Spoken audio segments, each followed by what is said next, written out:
Masalah banjir di perumahan Desa Kujik bakal berakhir. Ini disebabkan adanya projek untuk mengatasi masalah banjir yang melanda perumahan tersebut setiap tahun. Marilah sama-sama kita mendengar penjelasan dari Encik Mohzahar Mokhtar, penyelia projek untuk mengatasi masalah banjir. Projek ini bermula pada tahun lepas, bulan 6 tahun lepas, dan dijangka berakhir projek ini lebih kurang dalam bulan 7 ataupun bulan 8. Ianya disebabkan atas kelewat tu ada bawah tanah ni ada utility yang perlu kita cari dahulu untuk mengelakkan daripada menjadi satu kerosakan di sini. Jadi sebab itulah benda-benda macam ni kita dalam buat projek ni kita perlu berhati-hati. Takut terkena paip AKSB ke, contohlah. Lepas tu kabel dan kabel TMB, kabel telekom.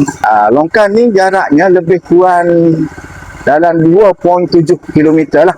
Dan longkan ni akan berakhir di Sungai Pekalan Datu. Daripada Desa Kujik, dia akan keluar kepada di jalan besar depan Taman Firdaus.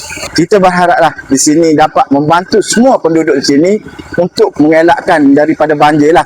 Dan ikhtiar kita untuk mengurangkan air.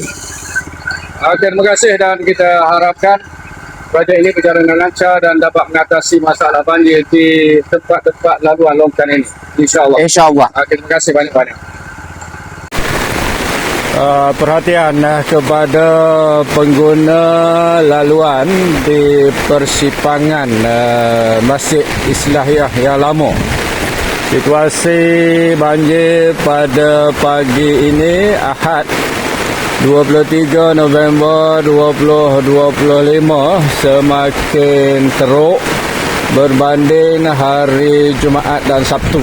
Alhamdulillah, kerja-kerja menyiapkan longkang besar di perumahan Desa Kujik.